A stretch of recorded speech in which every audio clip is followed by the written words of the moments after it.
if I can get a good paragraph or two that I don't hate the next day, I feel pretty decent about my work.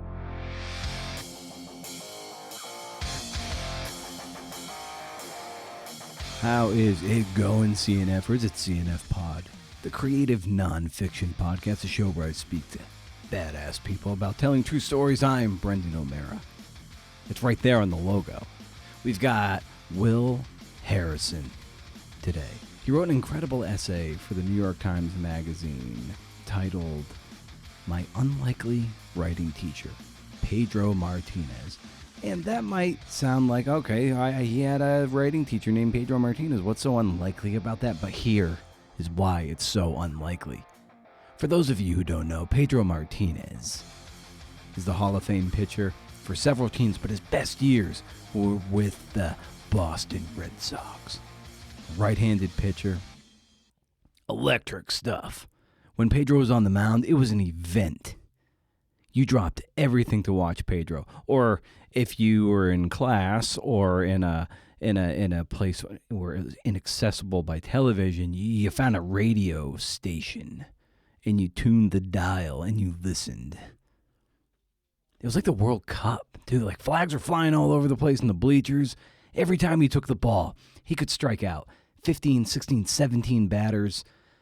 He could also walk a bunch and get shelled. I mean, that happened from time to time. And he drove my dad nuts. It doesn't take much to drive my dad nuts. But if there was ever a runner on base, he'd be like, he takes forever to get rid of the ball. So anyway, he had a 99-mile-an-hour fastball sometimes, blasting out of this 5'8", 160-pound body. And how do I know that? I mean, I guess I could go to Wikipedia and find out his biological dimensions, but I was beside him in spring training, 1998, and I stood beside him, and I'm 5'9", and I was getting his autograph, or I was almost getting his autograph, and then you might have thought I was too old or like big or whatever, but I was at least an inch, if not like maybe 2 inches taller than Pedro, and I was about $190 at the time, maybe 185, and Pedro definitely looked like he was 40 pounds lighter than I was.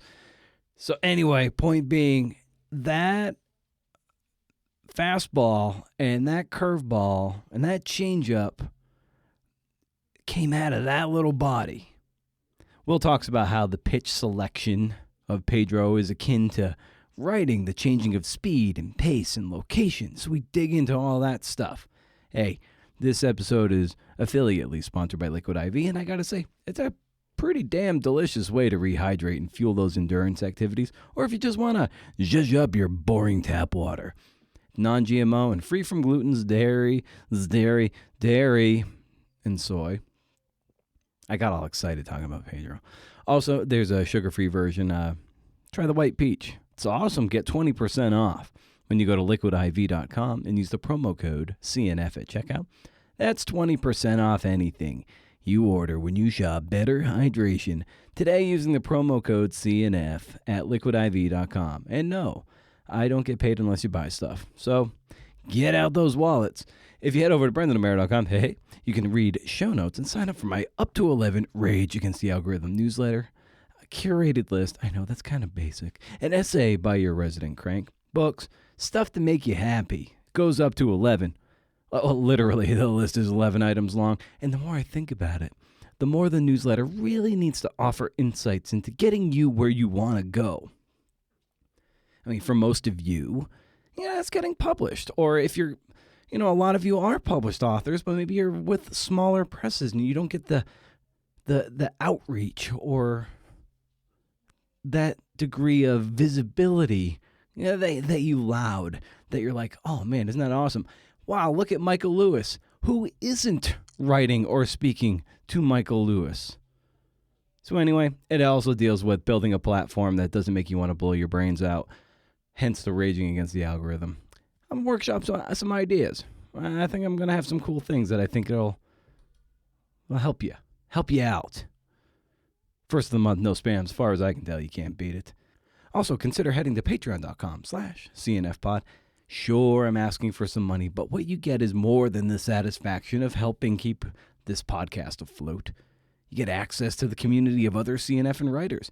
I've been doing this thing where I start threads with a little video, as uncomfortable as that makes me because I don't like my face. So talk amongst yourself. Don't lurk. Jump in and contribute to the conversation. Maybe exchange contact info. Make a friend. Patreon.com/CNFpod. Started a new thread recently about books on writing. Hey, also big shout out to Judy Bowman Reed, our latest patron. Thank you so much, Judy. We're clapping.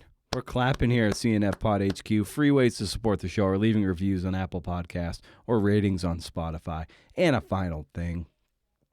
Here's my requisite shout out to Athletic Brewing, my favorite NA beer out there. Now, I don't always drink NA beers, but when I do, it's Athletic. Not a paid plug, but I'm a brand ambassador, and I love celebrating this amazing product. Go to athleticbrewing.com and use the promo code BrendanO20 at checkout and get a nice little discount on your first order. All right, Will freaking Harrison. This episode gets into voice, sentence flow. Virginia Woolf, yep. And working very, very slowly. Settle in, CNFers. Parting shot at the end of this one, too, so stay tuned. But in the meantime, let's just hear from Will, all right?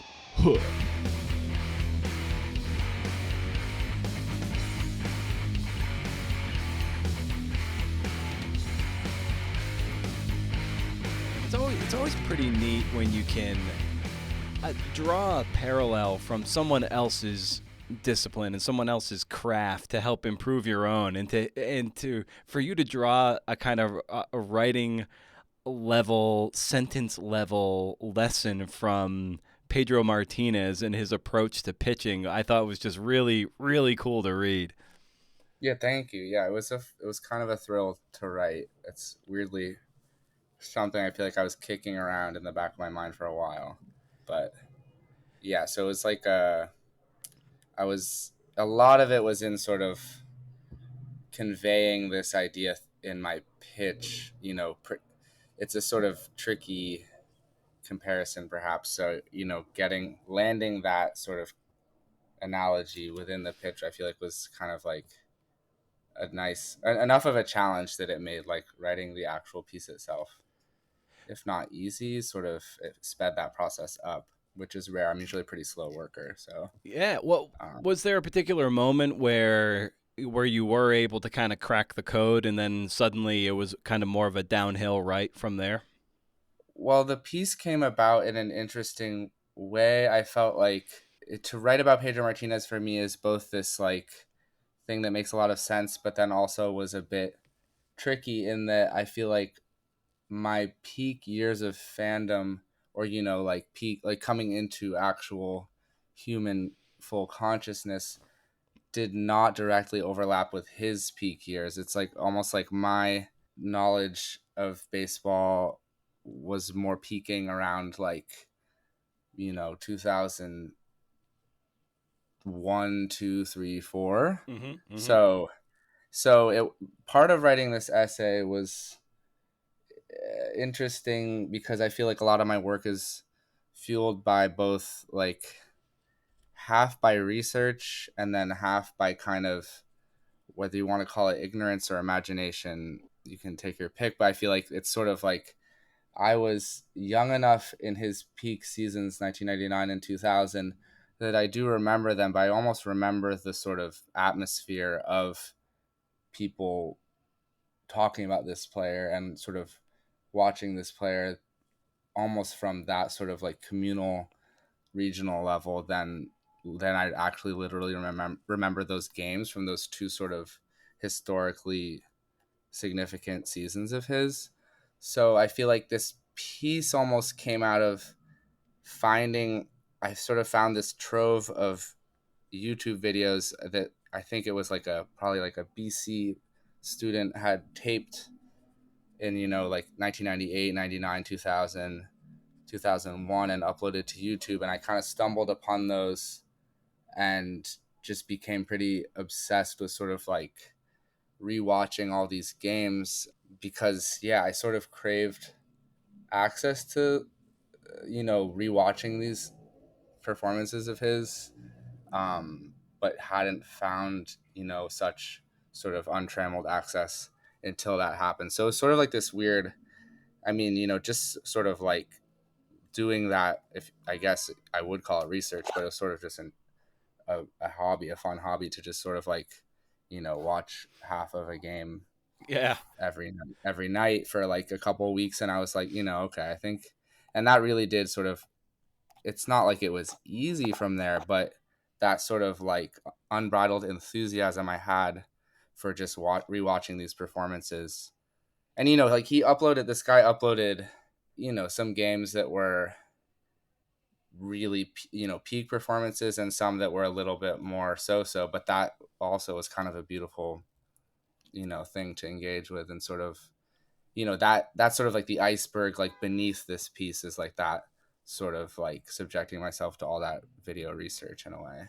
Oh yeah, there were some. I remember some in like just incredibly electric performances from him, and then he would throw in a dud every now and again, and that's very much like the roller coaster of being a writer. Like some days you get into the flow and you're like, Totally. "Holy cow, Yes. this is awesome!" 1,000 words No, just for came in sure. like 20 minutes, and they're okay, they're Yeah, no, for legible, sure. and For sure. For yeah. sure. And then other days you're like, "Holy shit, I'm getting I'm getting my I'm getting I'm getting, shelled. And I'm throwing 2/3 of yes, an inning. exactly. Let's go to the bullpen and No, try for again in sure. 5 days." No, for sure. That's really is what it is kind of like. So I felt like once I sort of settled into this piece, it felt more like peak Pedro Martinez energy than I'd probably felt ever. I mean, I feel like I usually am more just sort of like if I can get a good paragraph or two that I don't hate the next day, I feel pretty decent about my work. So, and this felt, I mean, it's always a little like that, but, this felt a lot more like I was sort of, I feel like I, my process involves sort of doing research, but then sort of responding to the material of the piece. So in a way, it's like the form or process comes to mimic the content of the piece. So in that way, I do feel like this piece had that sort of like rare electricity of, the game that I was talking about specifically, or just, sort of his peak performances, which was sort of the thrill. And then there comes the sort of like hangover effect, which I sort of have that right now for a different piece I just filed, where you're sort of like, wow, what do I do with myself now? That's part of the ride, as you're saying. Yeah, you got to go like, ice up your shoulder and be like, all right, Yes. get So to speak. get the long tossing tomorrow, and then you're like, all right, in a few Yeah. days' time, all right, it's about time to get back on the mound. Yes, exactly. Yeah. Yeah.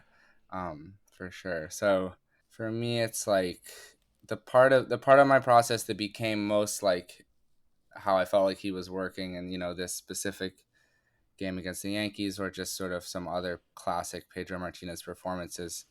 For me, it's sort of like there's like the flash of like, it's like I find that phrases will come to me, images will come to me, things of that nature. They're sort of like this flash of an idea, and I'll just sort of jot it down, strike quickly, like when I'm capable. And then when I'm not feeling that way, it's almost like you're editing, pruning, like, and that's almost like pitching too. It's like there are games that I watched where it's like, he doesn't have he basically had three Hall of Fame pitches with his fastball, curveball, and changeup. And there are games where he has all three, but then there's games where he's really leaning on one of those pitches and sort of nibbling with the rest. And it's like, that's very much what like writing can feel like, like as you're saying, it's some days you show up and you have, all your faculties clicking, and you don't even, I mean, personally, I don't even ever really know why. It's not necessarily like, oh, I didn't sleep well last night, I can't write today. It's like,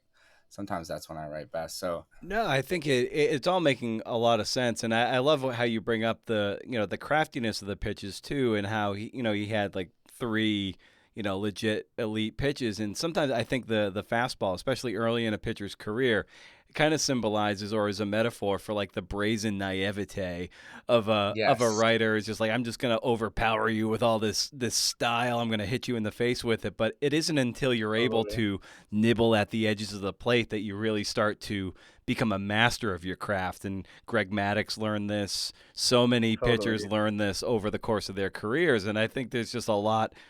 There's a lot baked into that of learning how to pitch versus how to throw.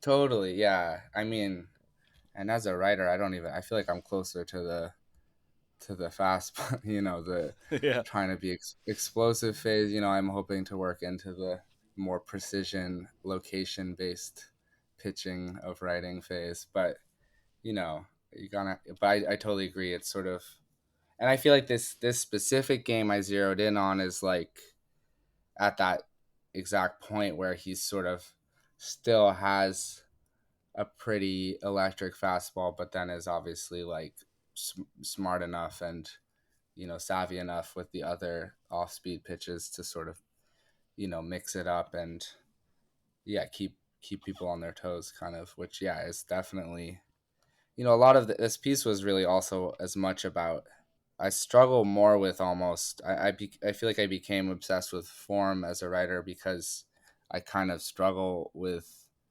it. I almost work on it. I work slowly enough that it's like a sentence to sentence basis. So the analogy was just as much like getting through an inning as anything, where it's like the variation of tone and sound and you know long sentence, short sentence, medium sentence type logic that I was noticing in his in his process that I could relate to mine.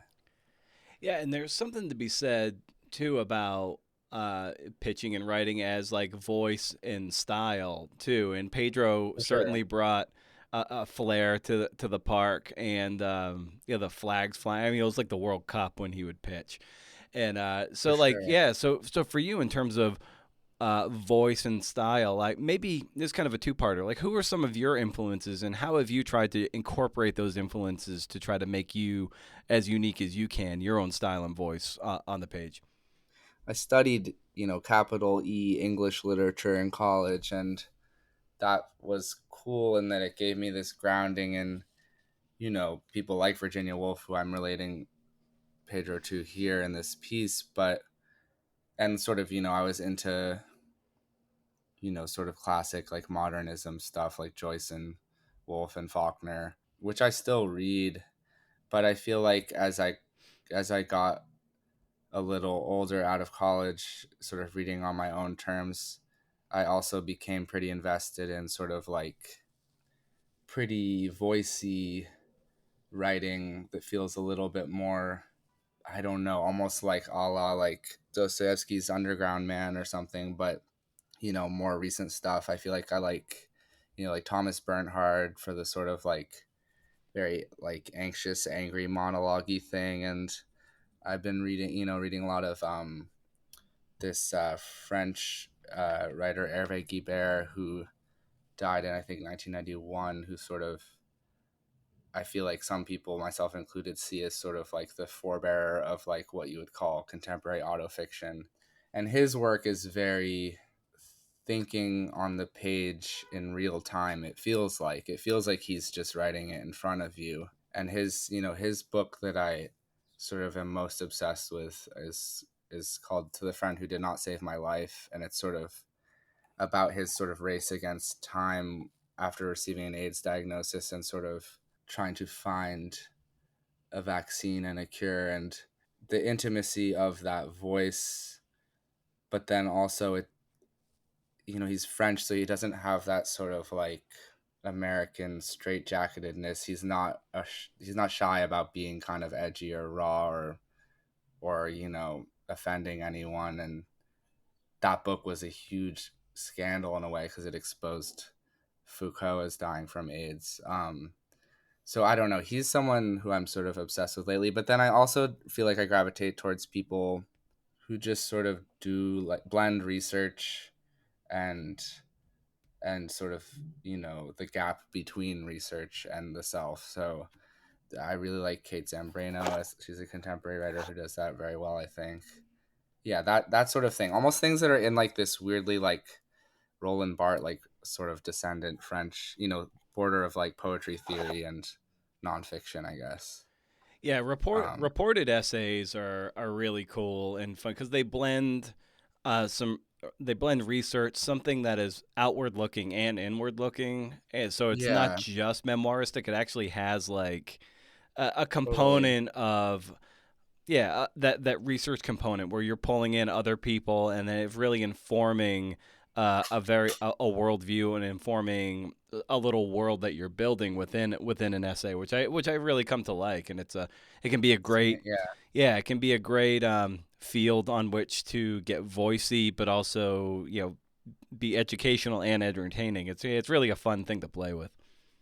definitely. Yeah, I feel like as a reader, at least, I get pretty bored by straight memoir or straight journalism, and then in writing for magazines, you can sort of run the risk of getting grief for not being journalistic enough. I've found, but I don't know. I mean, I feel like the sort of slippery, like, is it real, is it not real essay is something that there at least used to be more outlets for. So that's sort of like, I'm not trying to like be reductive and copy that era, but I definitely feel like I'm trying to like implicitly point out that you can still make that work that is sort of like very grounded by research. So it's not just like you're pulling it out of your ass, but like there is some selfhood in there, because I feel like I get kind of bored. It feels kind of dry if the writer isn't putting themselves in the work. That's a good point. That's what kind of also animates the your Pedro essay. It's you're in there as not only a fan of Pedro and the Red Sox, but also as a fan of writing and being a writer. So you get like this very textured essay, and what amounts to a pretty short essay too, which is kind of cool too. That you were He very is very short. yeah, Yeah. it's a very lean Yeah. essay, and you get a lot in there.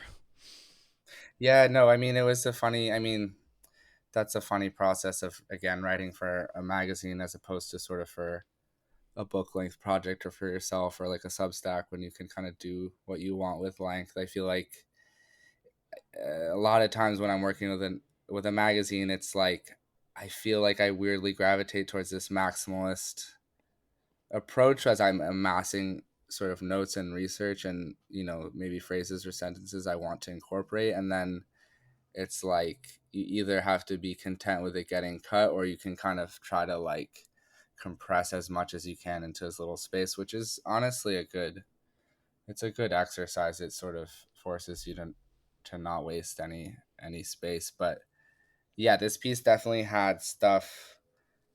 It's almost like things that got cut from it are hopefully hovering inside it, even if they're unseen. As I mentioned before, I feel like one thing I had mentioned in maybe like the first paragraph that got cut was like the fact that like every time in that era, that whatever, around the turn of the millennium, it's like whenever Pedro pitched, it was such an event. But then it wasn't like now where you can sort of, I mean, now it's tough because MLB with copyright is pretty strict, but there was not really much of an ability to go back. It's like that game was over. You couldn't really rewatch it or anything. So it's like you watched it or you missed it. And like my family, like we didn't have Nesson, I remember at that point. So I was watching like all the games on Fox 25. And so it's like, I don't know how many even starts of his would be on there, probably like half. But it was it was very much a special occasion. So like that, I wanted to bring that sort of like feeling to the piece, that sort of excitement, that it was very much, as you said before, it was very much an event when he took the mound, which is also just so true of like a unique to like a starting pitcher versus like, it's obviously just as fun in a different way to watch like a really good hitter, position player do their thing. But an ace pitcher, it's like every five games only. So it really feels like, all eyes on this person. Also implicit in this piece, it's like I feel like he was this once kind of once in a lifetime pitcher, but also just like not especially tall for a It was pitcher, very tiny. slight, Yeah. tiny, yeah. And so it's just like this, like he was very much human, and he seemed, I remember like he's into like gardening.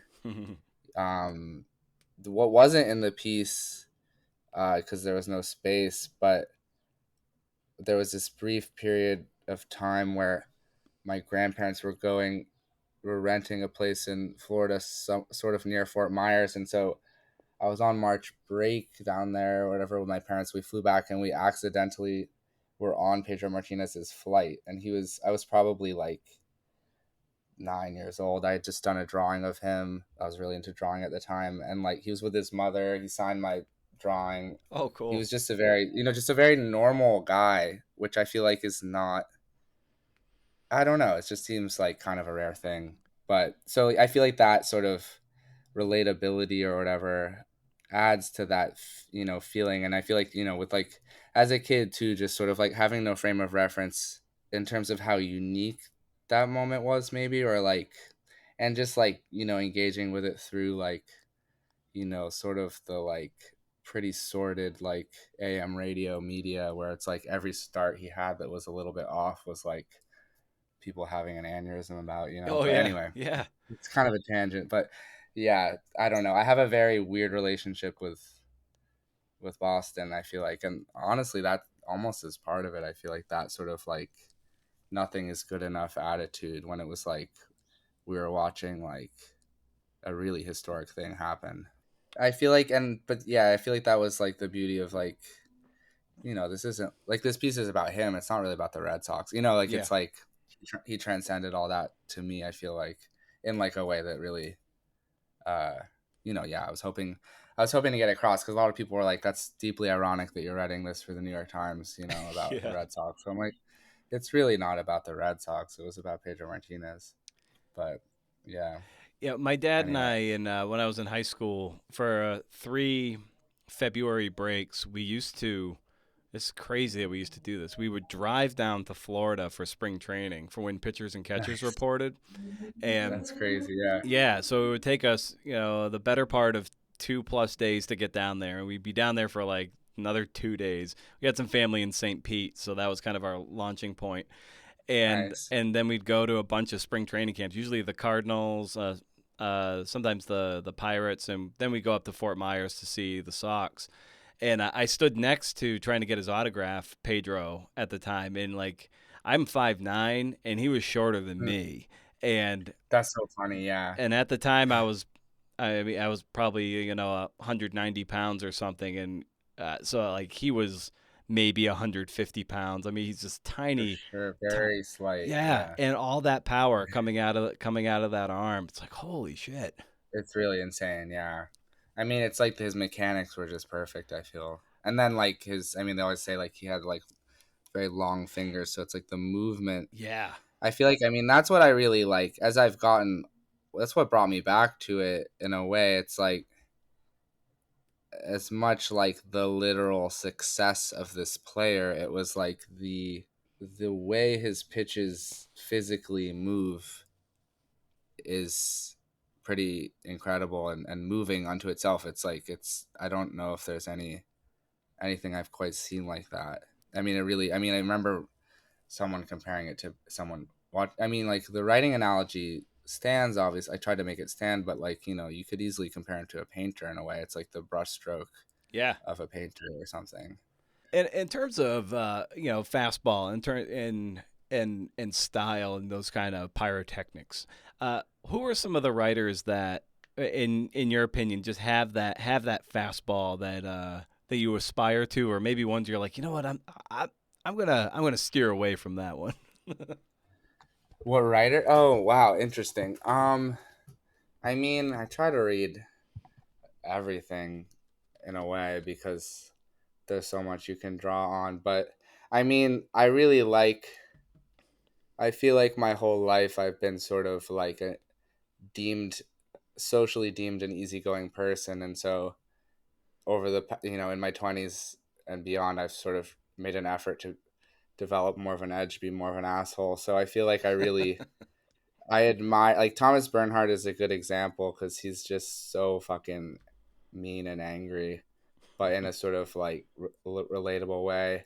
I mean, not that anger is necessarily a fastball. Yeah, I don't know. I mean, I am drawn to people who have that sort of, as you said, like pyrotechnic ability, um, sort of like a range of style and form. I mean, I feel like I talk about Ulysses, and that's such a fucking cliche, but like that is a book that sort of like exploded my brain in a maybe good and bad way, because it sort of made it very hard for me to write something in a sort of typical straight through fashion. Mm-hmm. I feel like I brought up Wolf because she's not, excuse me, she's not really like throwing fastballs. It more seemed like her sentences were mimicking this sort of sinuous, arcing, curving sensation that I was seeing in really all of his pitches. Even his fastballs have that movement. So it was like an interesting. I don't know. I mean, she's probably just like, in terms of if someone held a gun to my head, that's my favorite writer. But like with her, it's like the imagery of waves and water. It's like a, natural element in a way. The beauty of watching the physical movement of his pitches. Not to keep zeroing in on that, but Yeah. Well, yeah. I go to I think like a lot of dudes, they kind of go through their David Foster Wallace phase, and I love his tennis essays. Like, so he's someone who to me has that fastball, and I've tried to write in that style, and it just comes across as forced, and so I know to stay away from that, but I can draw inspiration from Hmm. it. So he's like a guy who's got that fastball. He balances the funny with the personal with stuff that's really tactile because he was a pretty good tennis player, just For at a sure. low level. In the same way that I was a pretty good baseball player, kind of on that level. And so it's like I've been able to draw inspiration from him that way. But I also have to remember, like, he's him now. Don't try to be him. Just be you, but be Totally. inspired by Yeah. him. Maybe that's why I brought up sort of like the like diligently reading the canon in undergrad, and then sort of like it sort of happens while you're not watching, your voice finding you. But I was never like an especially good athlete. I'm coordinated enough, but baseball especially I was pretty shit at. So it's like this, and like, it's like it's the classic trope of not to like lean into stereotypes, but it's like the sort of American Jew who is like better at like watching baseball than playing it. So like I feel like I finally like a lot of me finding my voice is sort of like, for me, like, I mean, it's not really in this piece, but like humor or like chattiness, and sort of, I really like, one of my favorite novels is Bulgakov's Master and Margarita, and it's like that feeling of like almost being sort of like a quirky host like figure in a way is sort of central to my work, because I feel like I try to ground the reader in a sense that they might not notice how sort of atypical the piece actually is, or guide someone into something that they might otherwise find daunting, or that dreaded word, pretentious. So yeah.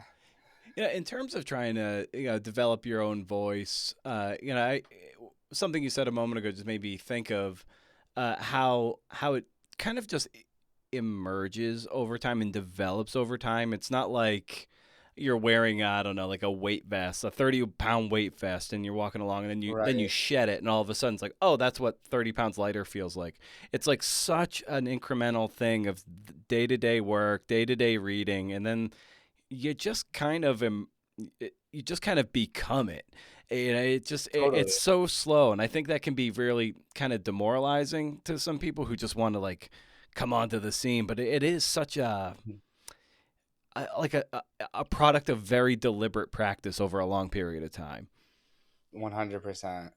No, it's very dull. Hmm. Or Yeah. it's like you have to, I love books, I love literature, I love language, but it's like this feeling that those aren't going anywhere, and that your engagement with them is both a very literal thing through reading and practicing writing, but then, like, even in this sort of like less obvious way, I feel like the internet has like completely ruined my brain and also like fueled it, where it's like I often just am like thinking in like images, and even, or just kicking around like phrases that are from memes or just tweets and stuff like that. And so it's like a lot of it is like me trying to convey images onto the page. And right, it's like bridging the gap between like the diligent reading and like everything else.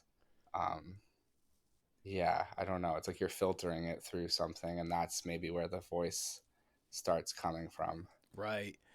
Yeah, and and you're referencing how the internet can kind of breaks you and it can also build you up. In this day and age, especially with social media being what it is and the arts being what it can be sometimes hard not to be envious or jealous of people and looking over your shoulder. And I haven't asked people this in a while. I used to ask it all the time.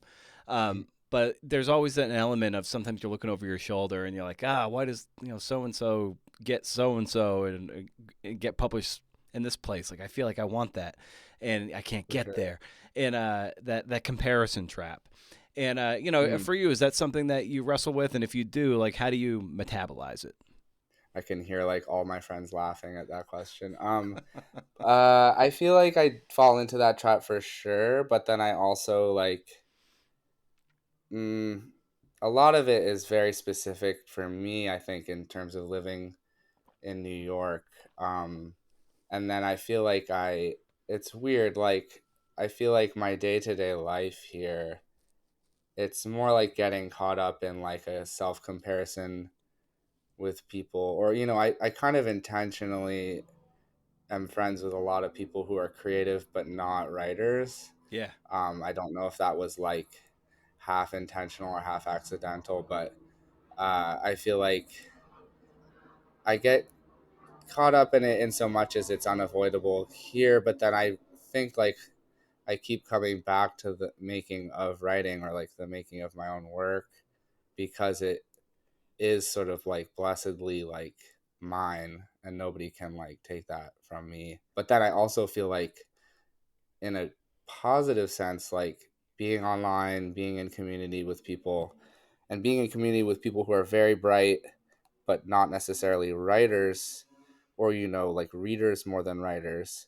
has led me to make work that hopefully translates better to like an audience that isn't like necessarily hermetic, but without sort of pandering or without dumbing things down. And I've sort of found that that's become sort of my like weird niche of late, which I kind of enjoy. So it's like I weirdly like I get caught up in the sort of social social crap, but like I also feel like when I'm there at my desk, like I'm just thinking about some new thing that I'm either newly obsessed with, or getting back into. Like, with this piece, it was like, okay, wow, like the New York Times is letting me go like 9-year-old boy mode. Like that's kind of crazy. Yeah. So yeah. It, um, how aware are you of the reader when you're in the writing process?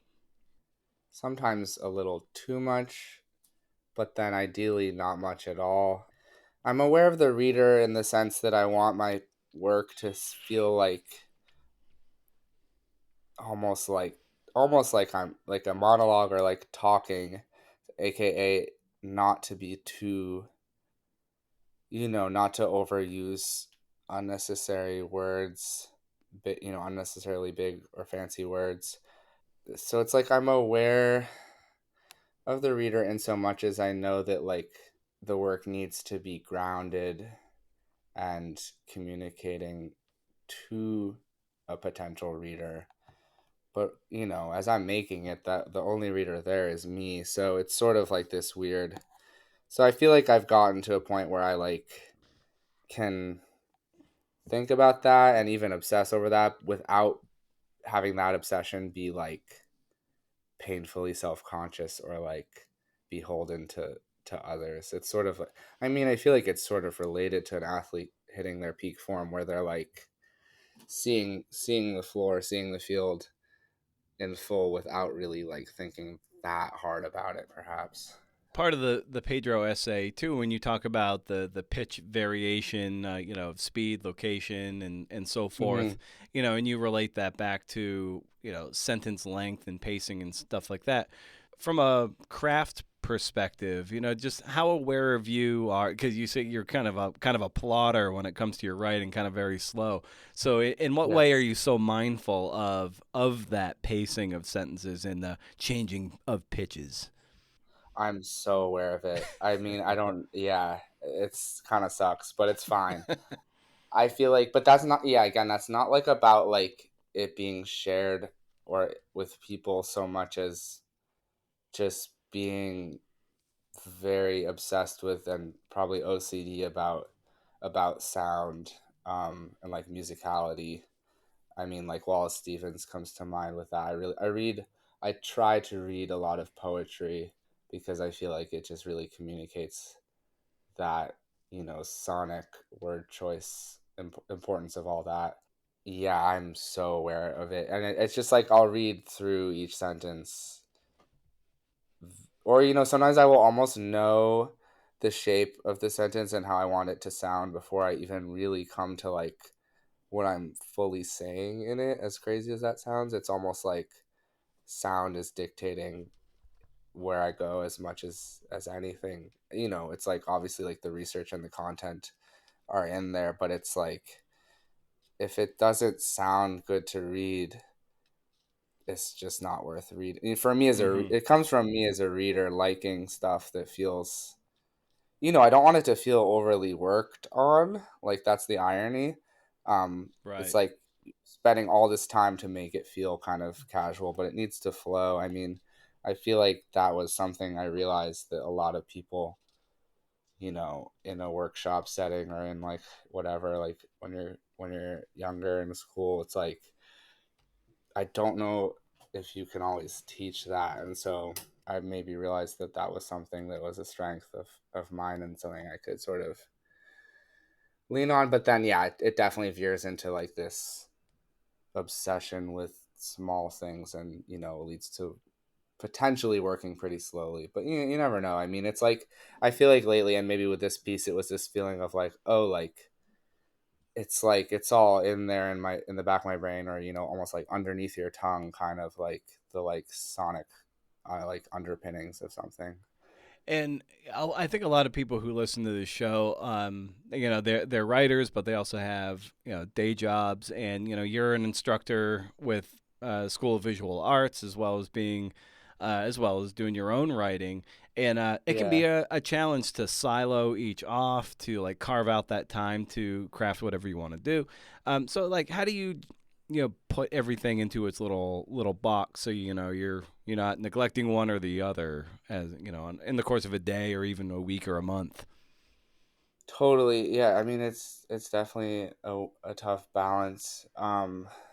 And I don't know. I mean, for me, it's just sort of like, I mean, I think that's why I work sort of, it's paradoxically why I work pretty slowly when I'm in it, when I'm in a sort of state of focus or a flow state or whatever they call it. I feel like a process of accretion or something, I would call it, where it's just like that paragraph doesn't, isn't horrible. I can keep it. And then the next day come back and make another paragraph. And then, eventually you do have an essay.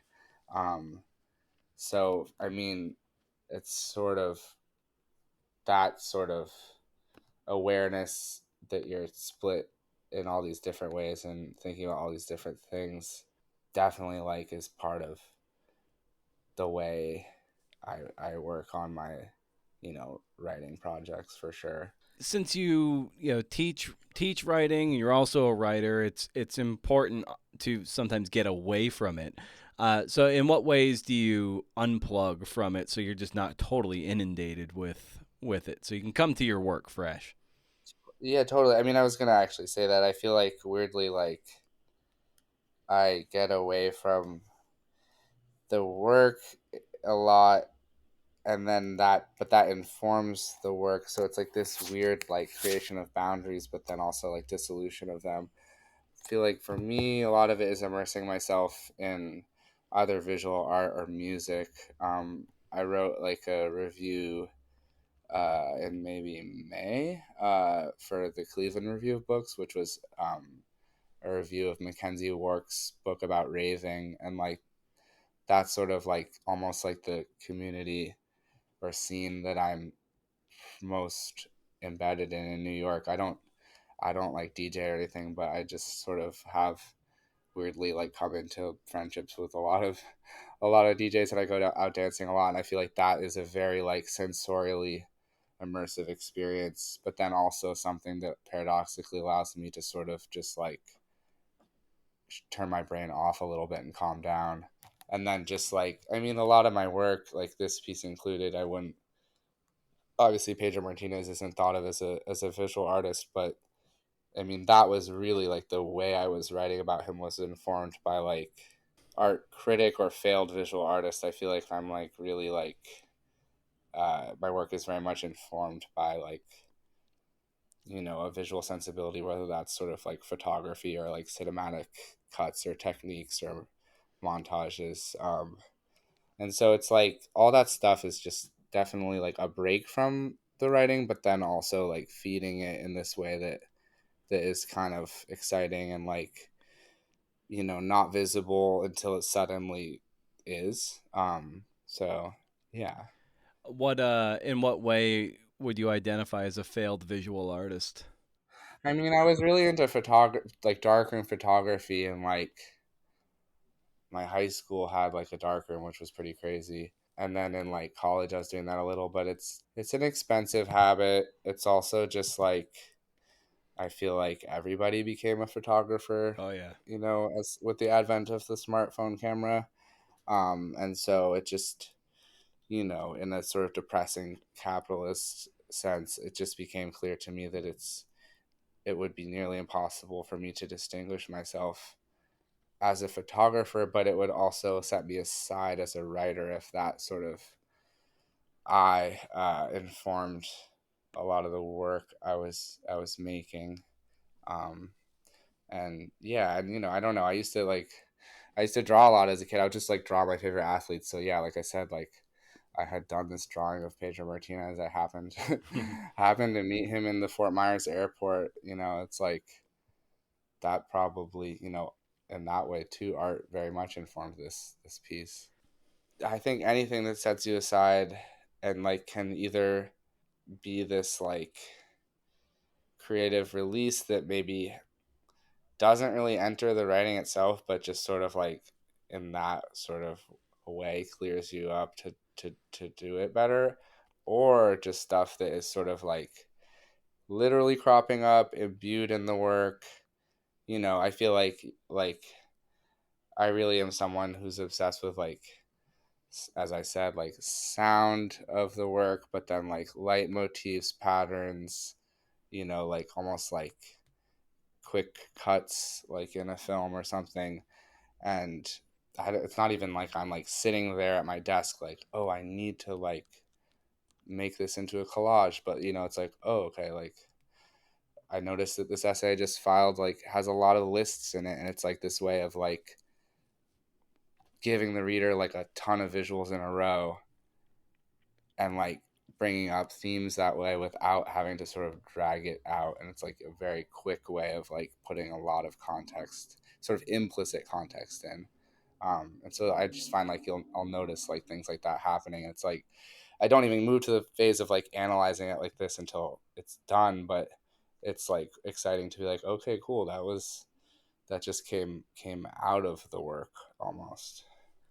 Nice. And Will, as I like to bring these conversations down for a landing by asking the guest for a recommendation of some kind, and that can just be anything you're excited about that you want to share with the listeners. And it doesn't have to be a book, but it could be a cool new water bottle that it can be anything. So I'd extend that to you, Will. Not to be like dorky and make it a book, but I feel like the other day I was sort of trying to give my students something to read that would just sort of communicate just very like successful descriptive or visual writing. And for me, that what came to mind was I have like the complete poems I'm looking at right now of Elizabeth Bishop. And I feel like she's a writer who also worked very slowly, was not afraid to sort of redo her drafts redo her poems until they felt ready. But then I feel like she's doing this.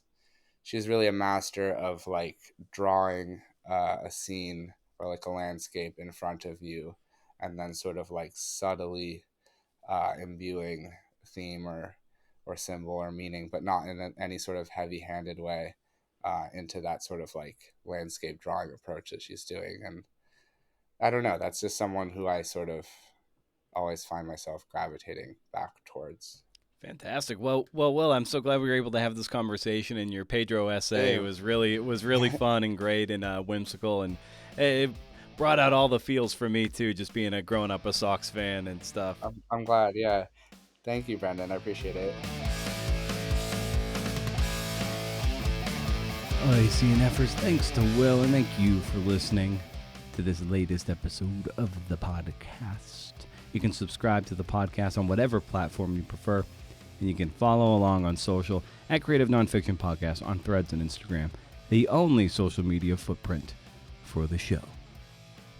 So, I haven't done much of a book update in a while, so as of the writing of this script and the recording of this parting shot, I crossed the 40,000 word mark, which is something, or it's not nothing, nearly halfway to the low end of my word count range for the contractually obligated word counts, which is, as I understand it, a bit more fluid. Neither here nor there. I have about 5.5 months to go to my deadline, which is pretty terrifying. This month, though, I had just something of a, not a vision, but a kind of a goal. Be like, okay, you are where you are with your research.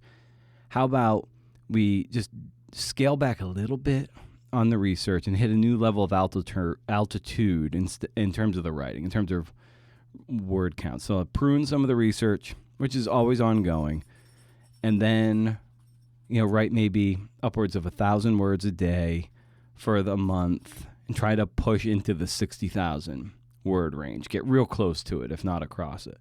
And then power back down, do more interviews, always more interviews, and get deeper into the meaning of the guy.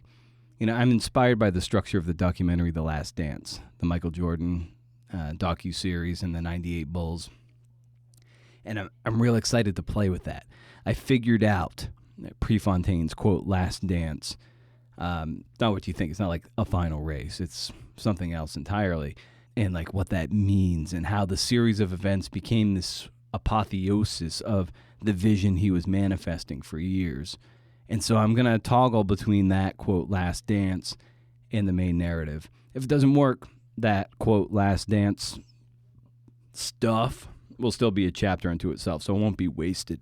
And another thing, I haven't been writing chapters at all, which is kind of weird. I've just been writing pretty much linearly, or sometimes not linearly. If there's one island I want to write, sometimes I just go there. And I just leave it in the document and be like, all right, we'll stitch this together at some point or another, or not. At a few places, I just kind of write end potential chapter. Sometimes it just feels like the end of a chapter. But otherwise, I'm not like this. This chapter is about this. Okay, end, move on. It's more on feel. I'm really writing this book on feel. I'm guided by the riverbed of the newspaper archives, and my interviews with nearly 100 people and counting, fill out the river, and I'm just letting it guide me, man. My pal Bronwyn Dickey told me to explain it now and write it later. And without asking her to expand on that, I'm finally understanding what that means, at least for me. It's just get shit down.